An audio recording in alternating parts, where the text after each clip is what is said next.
Hi, Tony DeWitt here, Missouri appellate attorney and a guy who likes to make the law make sense on YouTube. So last night we got a hint as to what Darrell Brooks' theory of defense was. It was sudden unintended acceleration. I'll have more on that in just a moment.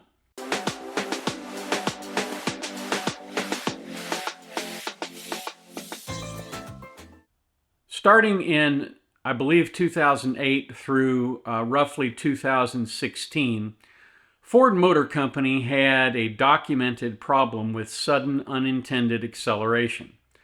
I know this because I was involved in a lawsuit in West Virginia where these issues were raised. Now, before we go any further, it's important for me to state that we lost at summary judgment in that case.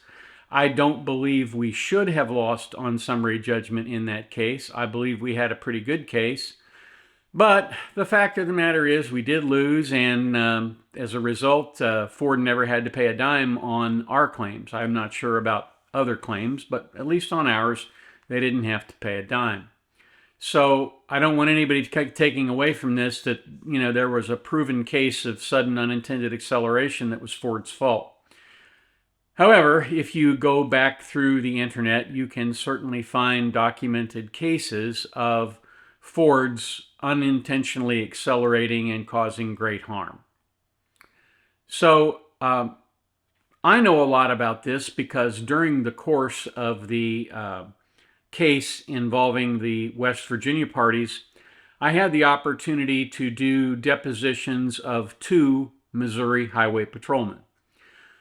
At the time, during that period of time when the defect was noted or alleged to be noted during that period of time, the Missouri Highway Patrol used Crown Victoria police interceptors, and they used them almost exclusively.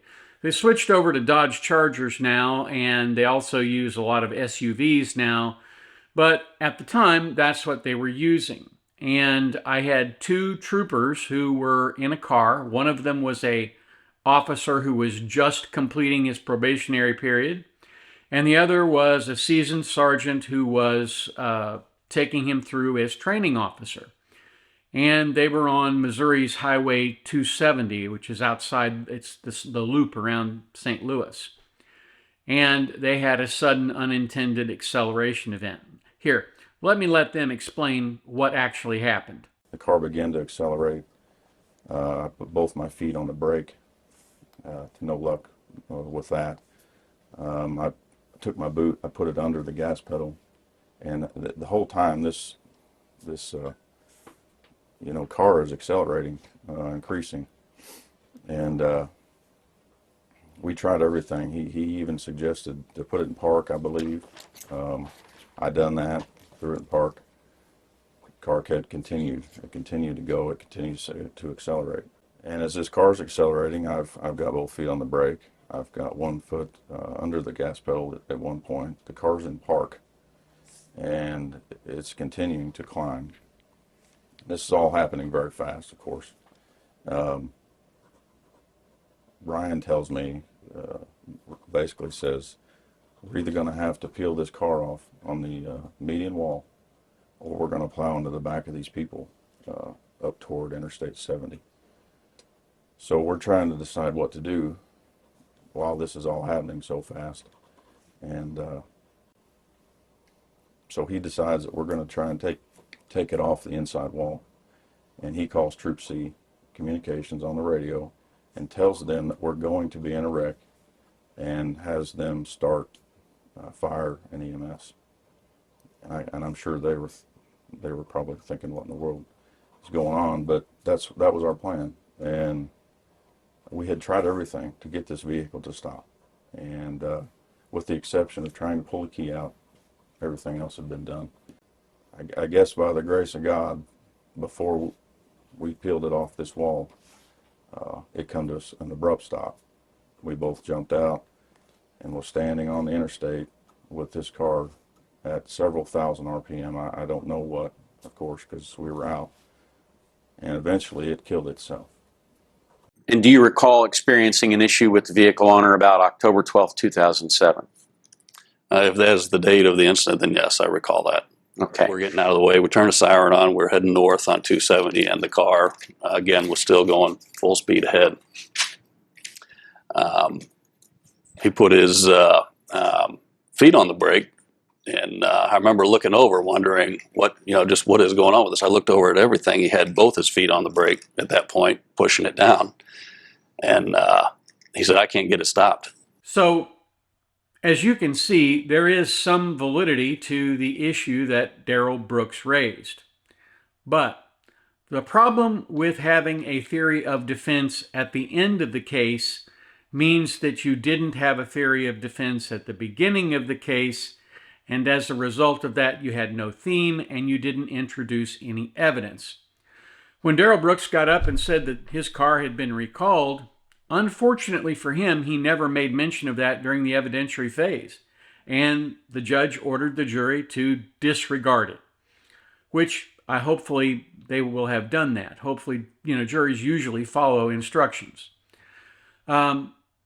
In order to get something like that in, you can't just stand up and say, my car was recalled. In his case, he couldn't have done that because he chose not to testify. And of course, the reason he chose not to testify was because of his prior conviction for what amounted to statutory rape. So since he couldn't testify, he had to figure out another way to get that evidence in. Number of ways he could have done it. First of all, he could have called an expert. He could have called an expert to come and talk about the Ford Motor Company problem that they had. There are numerous experts, including a Dr. Phil Copeman, who would have been an excellent expert for him. But another problem with developing a theory at the end of the case is you are burdened by the facts that were established at the outset of the case in the police investigation. And during the investigation and during the period where he was interviewed by the police, he never mentioned this supposed sudden unintended acceleration or the recall.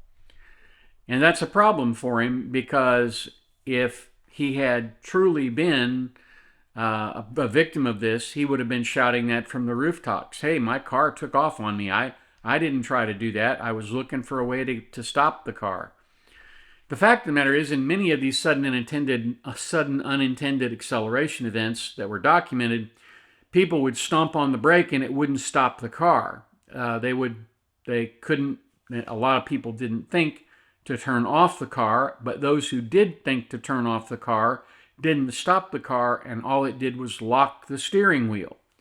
So there certainly is a potential to establish what he was talking about, but if you don't get it into evidence, you can't argue it in front of the jury, and unfortunately for him, he didn't get it in front of the jury.